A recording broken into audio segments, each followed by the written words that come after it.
His Royal Highness Igwe Chidubem Iweka Ezobosi Asiponge Dalu Yana Kwasi Iche Dr.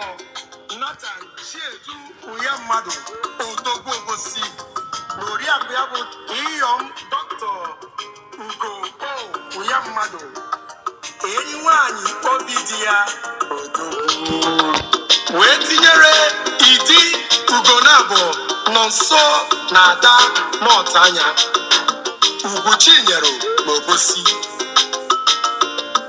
Ameche Fropa Idi Ugonabo Dr. Philip Onochie Eze Kwesiri Nobosi Yana Lolo Yabu Dr. Nenna